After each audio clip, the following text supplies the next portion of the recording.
میرے آقا وادی کے اندر موجود ہیں. بارش میں ہو چکی ہے، سامنے وادی پانی سے بھری ہوئی ہے، وادی کے پار پہاڑ ہے. میرے آقا وادی کے کنارے پر کھڑے ہیں. اکرمہ بن ابی جہل میرے نبی کی خدمت میں حاضر ہوتا ہے، کہتا ہے کہ کلمہ پڑھ لوں گا لیکن شرط یہ ہے کہ وادی کے پار جو پہاڑ ہے، پہاڑ کے اوپر پتھر ہے، اس پتھر کو آپ حکم فرمائیں آپ کے قدموں میں آ جائے، کلمہ پڑھ لوں گا. میرے نبی نے نہیں یہ فرمایا کہ کیا کیسے ہو سکتا ہے؟ وہ گنگا پتھر، وہ اندھا پتھر، بے شعور پتھر، وہ مردہ پتھر، وہ معذور پتھر، وہ کیسے آ سکتا ہے؟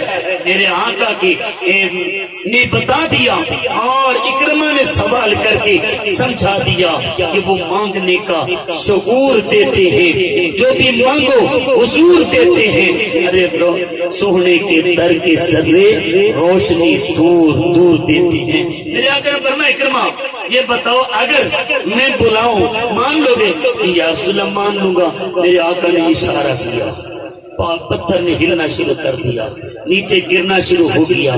اب پتھر نیچے آیا، پانی میں ڈوبا کرتا ہے لیکن پتھر نے وہاں پر ڈوبنا دوبارہ نہیں کیا، تیرنا شروع کر دیا. بتا دیا جو میرے آقا کے اشارے پر چلا کرتے ہیں وہ ڈوبا نہیں کرتے، وہ تیرا کرتے ہیں. حضرات جی کو بس مہربانی، میرے آقا کے اشارے پر جو چلا کرتے ہیں وہ ڈوبا نہیں کرتے، تیرا کرتے ہیں. پتھر تیر کر میرے آقا کے قدموں میں جب آیا نا تو اکرمہ سے میرے آقا نے فرمایا اکرمہ تیری شرط پوری ہو گئی، کلمہ پڑھ لو گو. اب اکرمہ کہتے ہیں سونے شرط پوری ہو گئی لیکن نکی سی درخواست اور بھی. وہ کیا ہے؟ میرے آقا صلی اللہ علیہ وسلم کی درخواست کرتا ہے سونے اسے کہو واپس اپنی جگہ پر چلا جائے، واپس اپنی جگہ پر چلا جائے.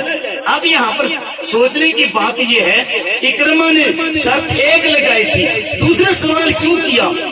میں کہتا ہوں کہ شاید اس دور کے مزاج کو اکرمہ بھی جانتا تھا. کہتا ہے کہ شاید میں تو اپنے پاپا کی ابو جہل کو چھوڑ کر آقا کے قدموں میں جا رہا ہوں. 15ویں صدی میں کوئی ایسا بھی ہوگا جو میرے باپ کی ماننے والا ہے. یہ انکار نہ کر دے، یہ نہ کہہ دے یار پتھر گرا ہوگا، زلزلہ آیا ہوگا، آقا قریب کھڑے ہوں گے، آقا کے قدموں میں جا پہنچا ہوگا، یہ کون سی بات ہے؟ اکرمہ نے کہا سونیا ایک چھوٹا سا سوال، چھوٹی سی درخواست یہ ہے کہ پتھر سے کو واپس وہاں چلا جائے. اب پتھر میرے آقا نے فرمایا یہ بھی کر دیتے ہیں. یہ نہیں فرمایا کیسے؟